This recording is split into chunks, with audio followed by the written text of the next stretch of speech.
Hello, you boring lot. Welcome to the Boring AFC and to my new feature, Arsenal Hate Weekly.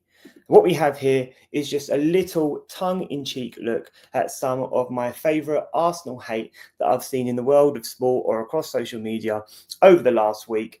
This week has been particularly good, and that's why I was inspired to start this feature. So the first one, I'm going to give a shout out to Mr. Andy Goldstein, Talk Sport legend, icon, bit of a muppet. This week, he said on radio with Darren Bent, by the way, an Arsenal fan, I want to get this quote correct. I would rather miss out on Man U making the top five if Arsenal win nothing this season.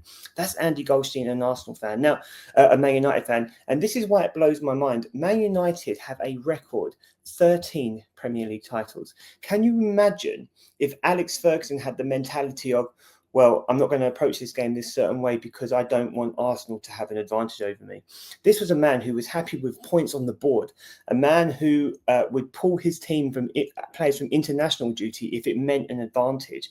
This kind of mentality to me is so small-minded. It is a small-minded, a small club mentality. And it's an indication, I think, of where Man United fans are. Because let's be honest, that's not the type of mentality that we're having that Man United have in the board level or within the club. This is just how rattled Man United fans are right now. And it's not just Man United fans, this is collective fans. And as far as I'm concerned, it's shameless, and Goldstein needs to put himself in a Man City top next to Jamie O'Hara, who we are going to be talking about a little bit later on as well. Before I move on to the next one, just a little reminder, please, to like and subscribe so that I can grow the channel and keep doing things like these. All right, let's move on to the next one. A bit of a crowd favourite for Arsenal fans, Jamie Carragher. This week, he had an absolute meltdown after Arsenal played in the Champions League quarter-final against Sporting Lisbon. And this is what he had to say. And Thierry Henry's face says it all, guys. Micah Richards is talking about how it was a professional performance. They got the job done, and Havertz gets the winner right at the end. And his response is, if Havertz hits the post. It's ridiculous. How can you talk about ifs and buts when we're talking about what happened?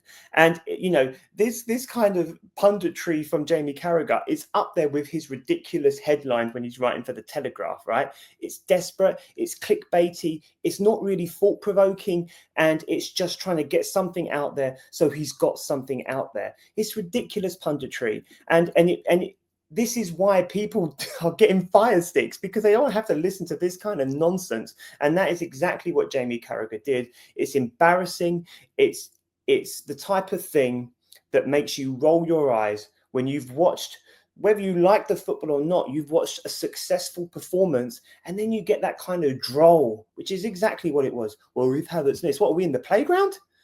Havertz didn't miss. They got the job done. They're 1-0 up, and they have an advantage in the Champions League quarter-final, and they've got a home fixture next.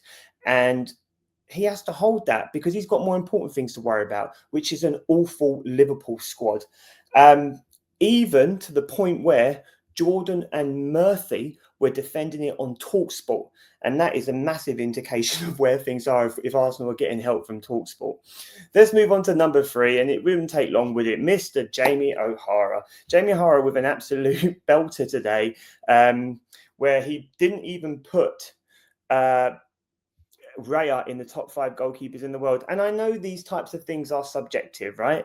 These types of things are subjective, but it doesn't even seem like he's thought it through very well. So in his top 5, he had Courtois, Donnarumma, Neuer, Alisson, and Pickford. He had 3 Premier League goalkeepers in that top 5 ahead of Raya, all of which are having lesser seasons than Raya.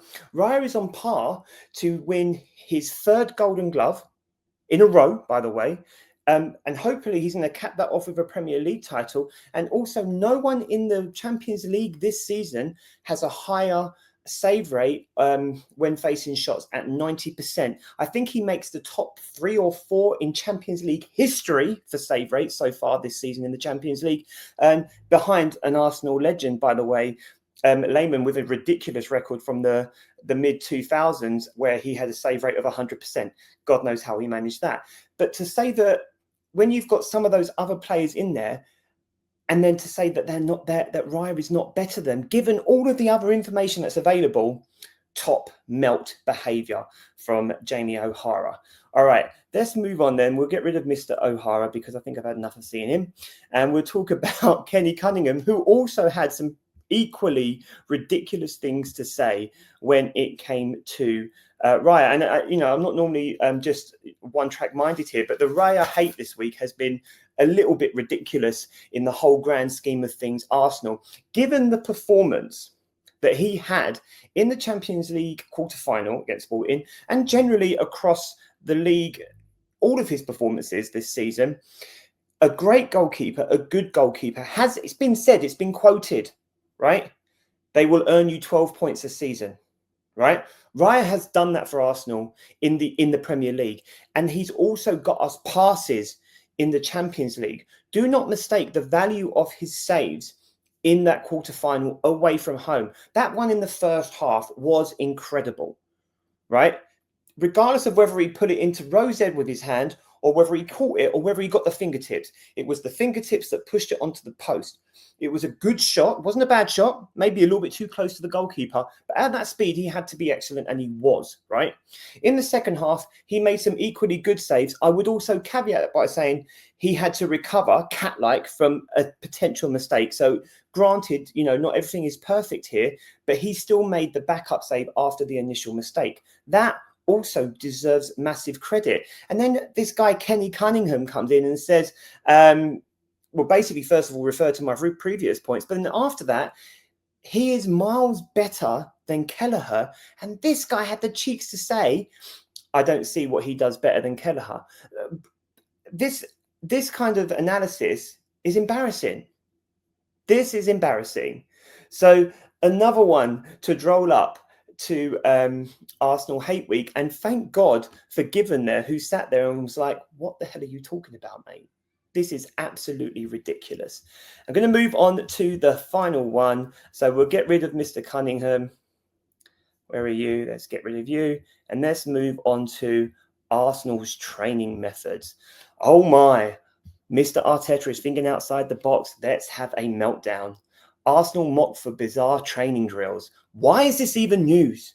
Heaven forbid we have out-the-box thinking. This is the type of thing that is normal practice in football. There's so much pressure put on top of players performing on the pitch and going through the drills and going through the standard methods that something that can ease that tension is exactly what the doctor ordered. Funnily enough, there was not a word of Liverpool doing this in the same week. And they were doing some hand clapping exercise. Guess what? The idea is to be able to think about two things and do two things at once, because in football, you're always looking over your shoulder before you play a pass or whatever it is else that you've got to do on the pitch. All right. This stuff is pretty standard, but because Arsenal were doing it, it's newsworthy. I even had conversations with people who were playing semi-pro football and below on social media who were saying pretty standard for warm-up. Again, it's something to overreact about. It's something to add to the agenda about Arsenal. All right. Okay. That wraps up Arsenal Hate Week. 5 really good ones. Really enjoyed that. As always, please like, please subscribe, help me grow the channel, and I'll catch you next time.